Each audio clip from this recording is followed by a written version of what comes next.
ناظرین و سامعین، پہلے آپ اس ویڈیو کو دیکھیں، انشاءاللہ پھر ہم بات کرتے ہیں۔ یہ دیکھیں پورے ایک مہینے سے پورے ملک میں آپ کے بغیر آپ کو ویڈیو سے پتہ ہی چلا ہوگا کہ میں بات کیا کرنا چاہ رہا ہوں، مجھے آج کس ٹاپک پہ بات کرنی ہے۔ اور ٹاپک یہ ہے کہ انجینئر علی مرزا صاحب کی طرف سے بار بار چیلنجز آئے اور وہ ایکسیپٹ کیے گئے، قبول کیے گئے، اور پھر اس پر مناظرہ نہیں ہوا۔ پھر آخر میں جو نتیجہ نکلا کہ وہ گیدڑ کی طرح بھاگے چلے۔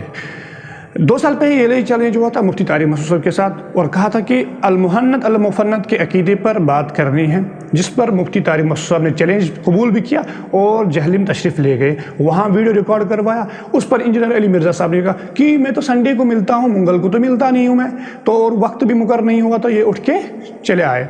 لوگوں نے کہا ٹھیک ہے، انجینئر علی صاحب کی بات بھی صحیح ہے کہ سنڈے کو ملتے ہیں، باقی دنوں کو ملتے نہیں۔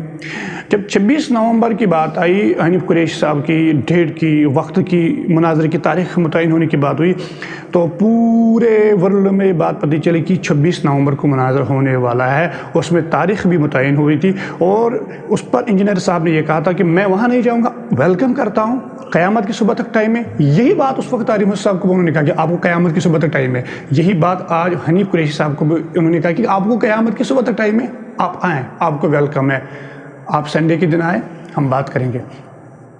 26 نومبر کو یہی دن تھا، سنڈے کے دن، تو اس دن حنیف قریشی صاحب وہاں چلے گئے جہلم، اور وہاں ہوا کیا، وہ آپ نے ویڈیو میں دیکھا، یعنی کہ وہ کہہ رہے ہیں کہ اپنے بیانات میں جس نے مناظرہ کروایا، ایک دوسرے کو ملوایا، وہ ہے جو براڈ کاسٹر ہے اویس ربانی صاحب۔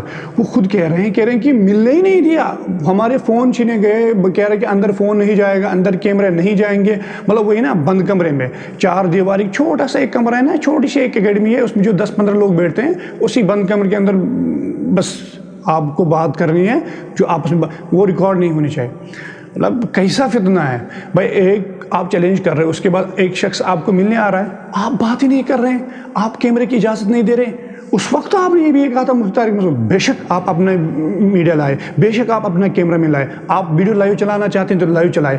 یہی بات آپ نے آج حنیف قریشی صاحب کو بھی کہی تھی کہ آپ اپنا کیمرہ میں لائیں، آپ موبائل ساتھ لائیں، بے شک آپ لائیو چلانا چاہتے ہیں ہم چلائیں۔ مگر ہوا کیا آخر میں؟ وہی ہوا جس کی ہمیں امید تھی کہ وہاں پہنچے گے، اجازت نہیں ہوگی اندر موبائل لے جانے کی، اجازت نہیں ہوگی اندر کیمرے مین کے جانے کی۔ وہی ہوا جس کی ہم امید کرتے تھے۔ لہٰذا سب امت مسلمہ سے میری مؤدبانہ گزارش کی، یہ ایک فراڈی آدمی ہے، اس کا ایک نعرہ مشہور تھا، نہ میں وابی نہ میں بابی، میں ہوں دینی علمی کتاب ہے۔ اس پر ایک اہل حدیث کے عالم نے ایک اچھا نعرہ بنایا اس کے لیے کہ نہ میں وہابی نہ میں بابی، میں ہوں فلمی فراڈی کتاب۔ یہ 1 نمبر کا فراڈ ہے۔ اس کے بارے میں فوری کہتے تھے یہ تو قرآن حدیث تو بیان کر رہا ہے نا، تو بیٹھ جا سامنے، تجھے تیری حقیقت لوگوں کو پتہ چل جائے گی۔ جب عالم ان سے مناظرہ کرنے کے لیے آتے تو یہ اس طرح بھاگتے ہیں۔ جب اللہ اکبر پڑھتے ہیں، مؤذن جب اللہ اکبر پڑھتا ہے تو آپ نے حدیث میں پڑھا بھی ہوگا کہ شیطان ہزاروں میل بھاگتا ہے، اور جیسے انجینئر صاحب ایک عالم کا نام سنتے کہ وہ آ رہے ہیں جہلم، وہ اسی طرح بھاگتے ہیں جس طرح شیطان اللہ اکبر سن کر ہزاروں میل دور بھاگتا ہے۔ یہ تو ہونا ہی ہے۔ اللہ ہم سب کو ہدایت دے۔